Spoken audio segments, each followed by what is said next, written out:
coming today. So before I begin, I'd just like to do a quick introduction. My name is Hong, this is Han, this is Mohammed, and that's Chu. So let's move on to the project introduction. We are currently working on the wave energy converter project with Biopower System. And as you can see, this device over here, which is also known as the BioWave, is designed to operate in ocean salt waves, and it absorbs energy at the water surface and below.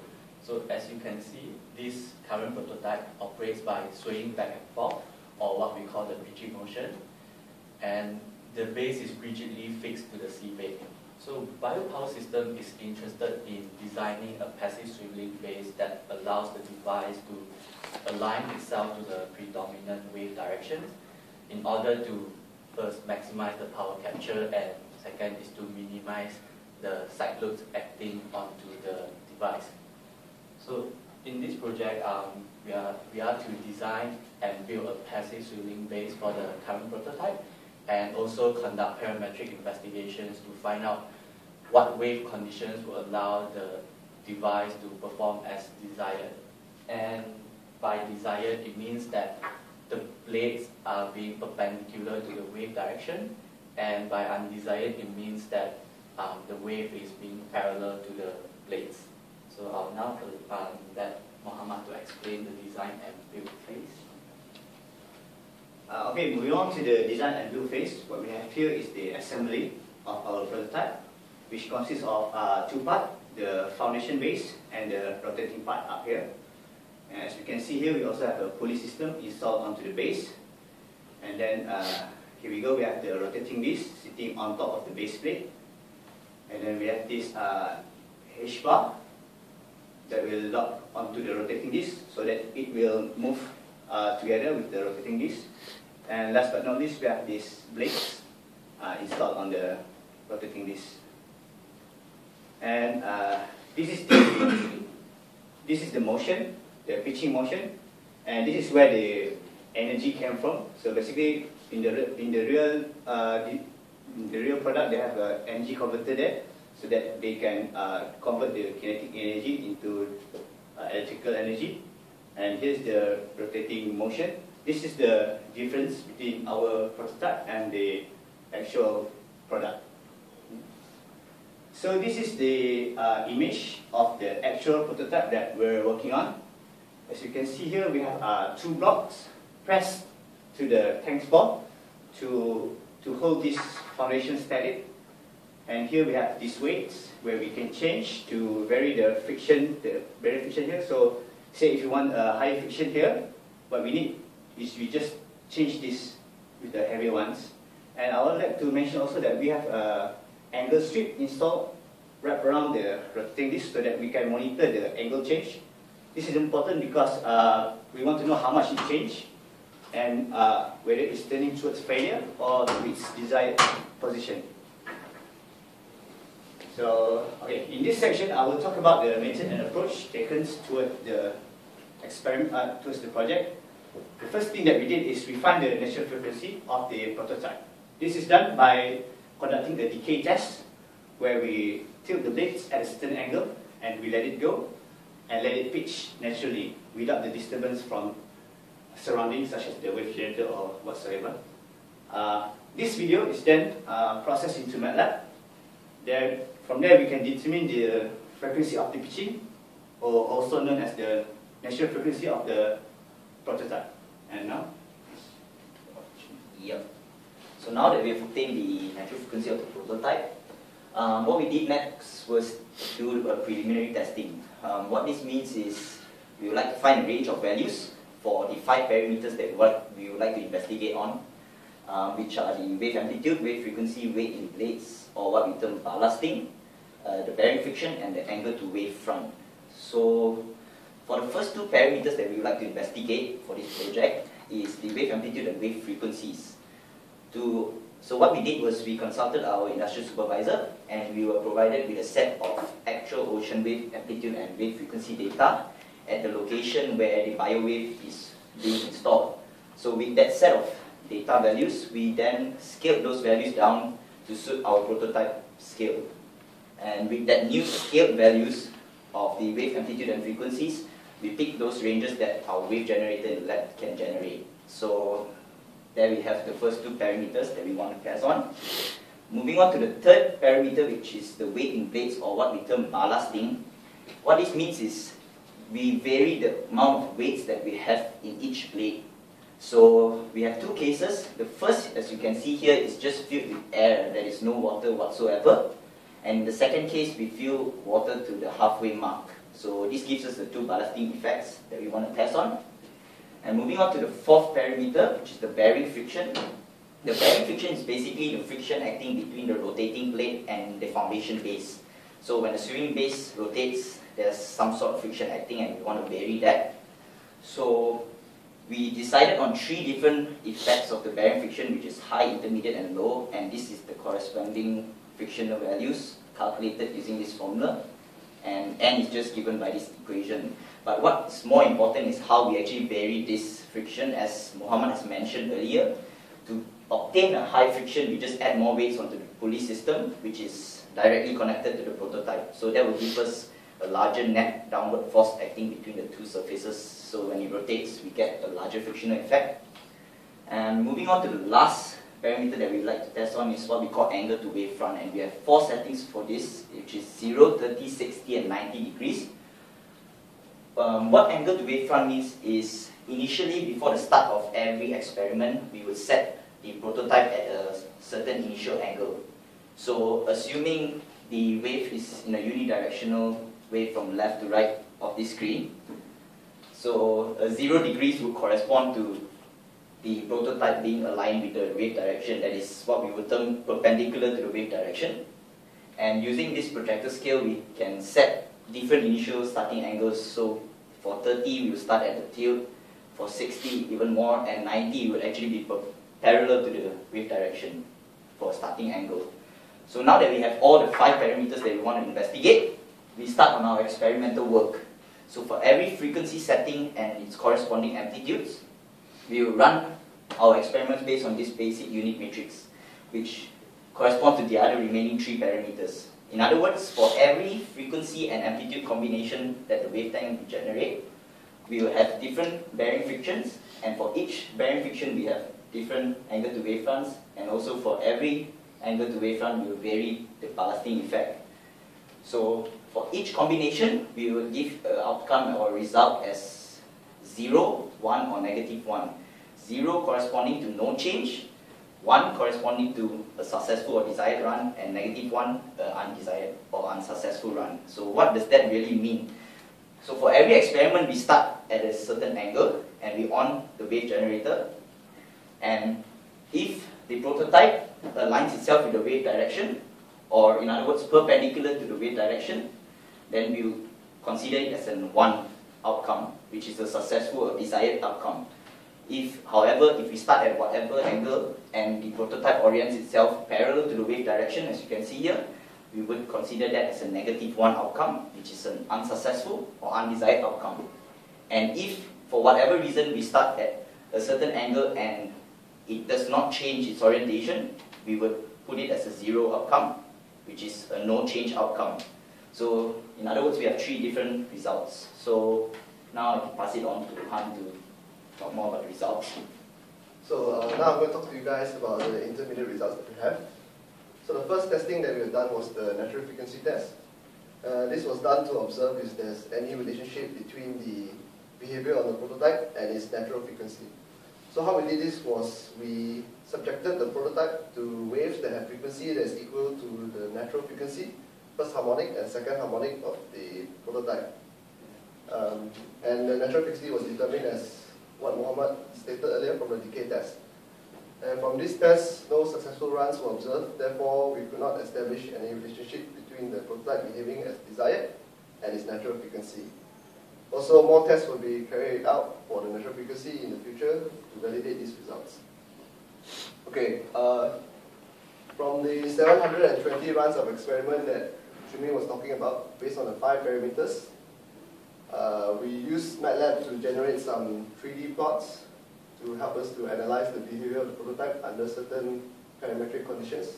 These plots are also included in the handout if you'd like a closer look. So for the first set, on the x and y axis, we have amplitude efficacy setting.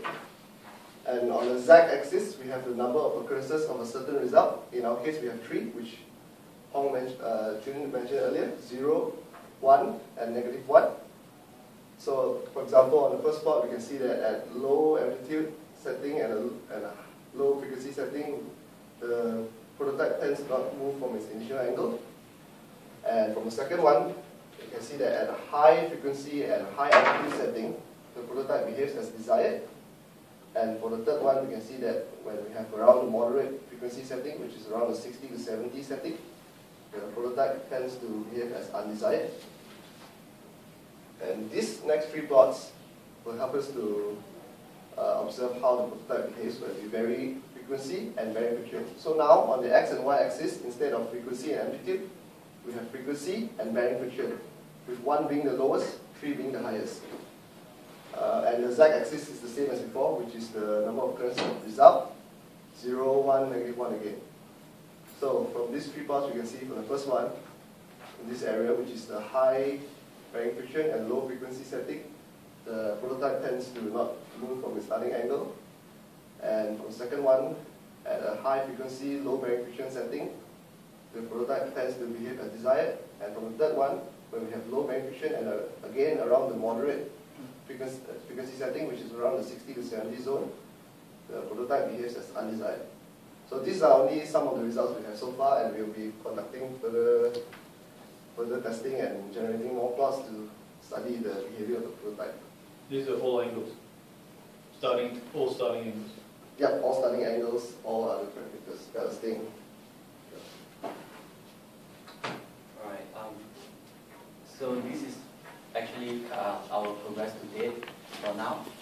And I'll now briefly go through the remaining work to be completed. So we'll continue working on the data analysis as we still have a lot of data points and parameters to be investigated. And if we found there's any interesting data range that requires more results for us to gain confidence in what we are predicting, then we will repeat the selected experiments to verify these results. And one interesting suggestion by Dr. Jason Monti is that we can run experiments by limiting the starting angle between 0 and 30 degrees instead of 0 and 90 degrees. This is because according to the wave growth data, the wave directions vary around 30 degrees throughout the year. And initially, we had an extra parameter to be investigated, which is the power takeoff loading. So this power takeoff loading will introduce a damping to the pitching motion of the prototype. But due to some technical issue in obtaining and installing the device, the damper, and with consensus of the supervisors, we are not going to test this parameter. So yeah, that's basically the end of our presentation. So is there any questions?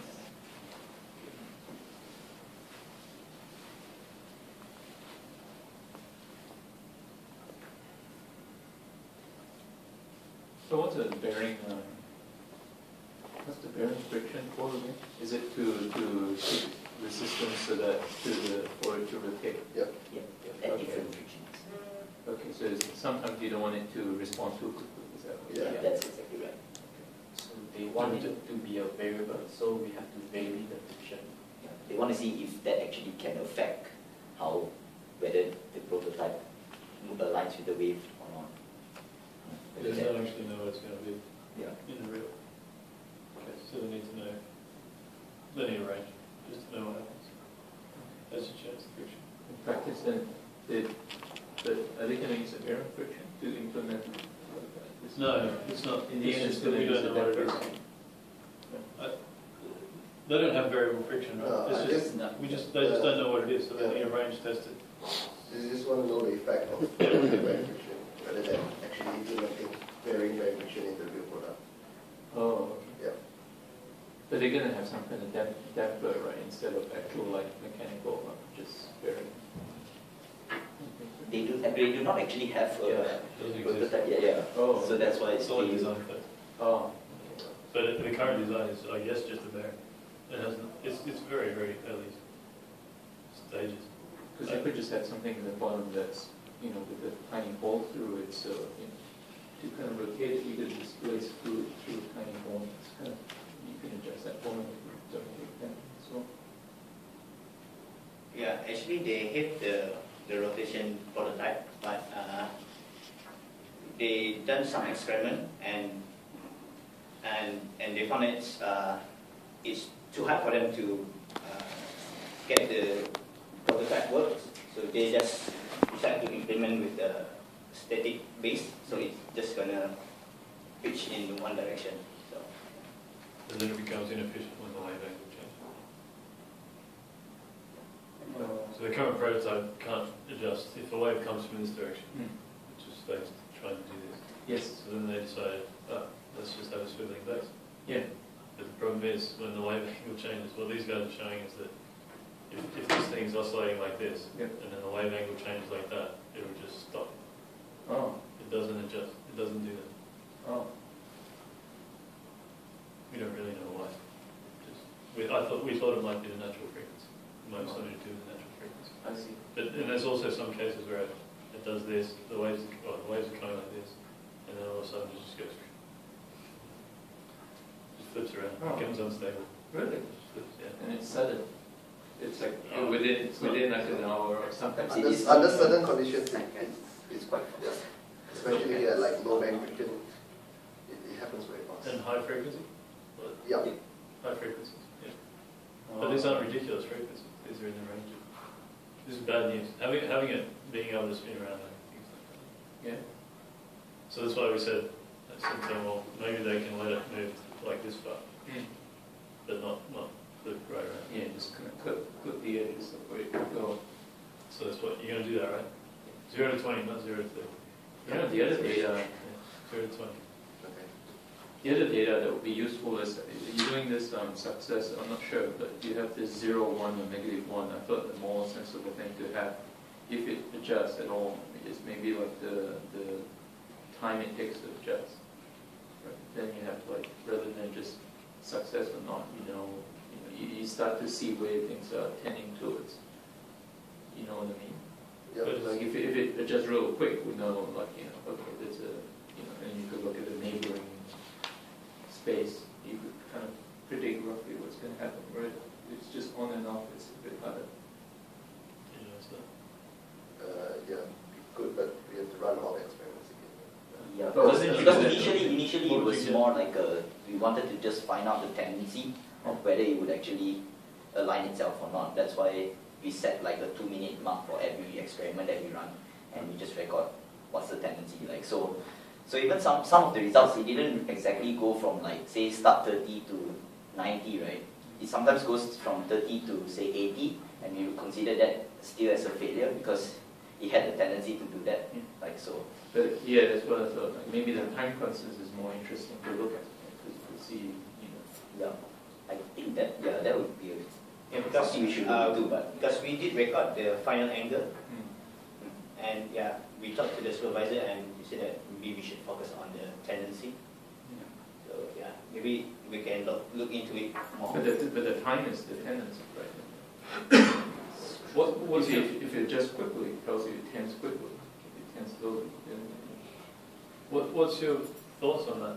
Does the time, what tends to happen in time? We haven't seen anything in time. Does it just go, like if it's going to go, does it just go straight away, or does it, different instances, different things. does sometime it take like 40, 50 seconds?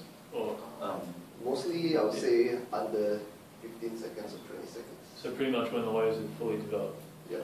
Yeah, so I think this is the thing. I think it's virtually instant. I think for all our purposes, it's virtually instant.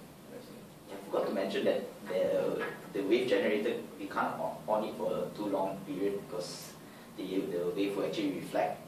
So yeah, that's why we set like a 2-minute for every run. So there's two problems. It takes waves time to get to their fully developed state, because when you first turn it on, it takes some time for it yes. to generate. So that's probably about 15 seconds of the thought. Yeah. And then you're pretty much seeing a result.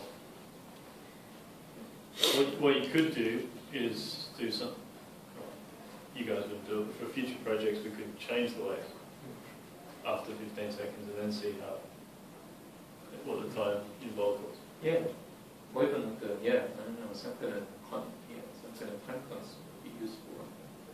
Just so you know what its response is. Maybe there's a way to, if it's linear, there's a way to put it back together. Yeah, I think it's really hard in a wave tank Yeah. because you've got these restrictions of reflections and the initial start. In the ocean, it would be easy. Just measure the waves, check the response. Or in a big swimming pool. Anyway, maybe that's something we can think about for next time.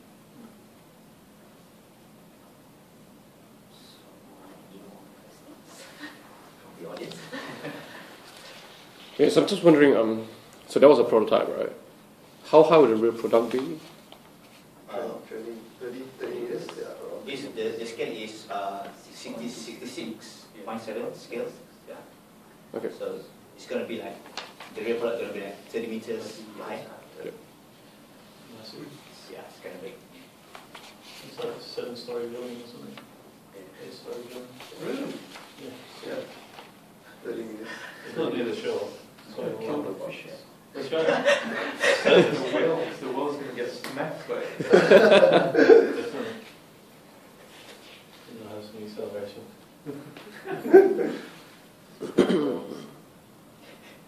But I think that's, smack some ships.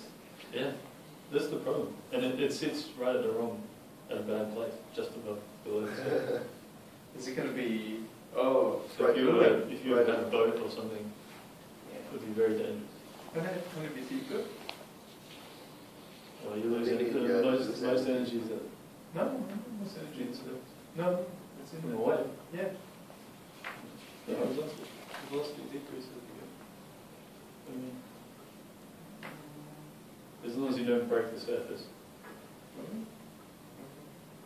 The x velocity, x momentum, is maximum. It's probably not the v.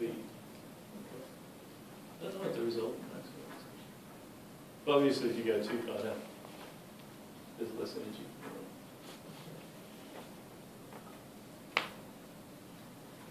The 30 meters is a long way. It's going to be close to a power source, not power lines. Yes, As I said, this is it's a big problem. Ah, yeah, so actually that's the other limitation of size, of depth. You have to go further out to get deeper, and then further from the land.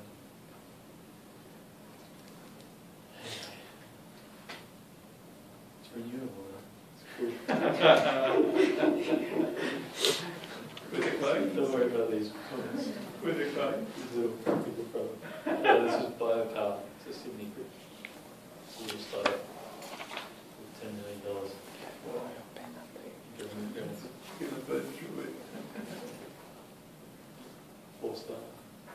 $10 million. We should make a startup. Yeah. It's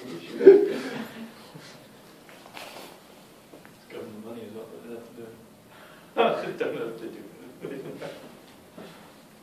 Any more questions? That's good? Yep. I thought that was an excellent presentation. Very good. Thank you very much. Very good. Thank you for your time. How much time do you have left Okay. Like, before the report's due? The report's due on the 25th, so we have 1 month. Yeah, 1 1 month. month. Oh, the students told me that they had a week left. That's for the year-long year-long. project. Year-long's due? Yeah. Next week? Yeah, after the break. Oh. Yeah, we have different dates. You can do this. I've got a pencil. Yes, I think so. you stop the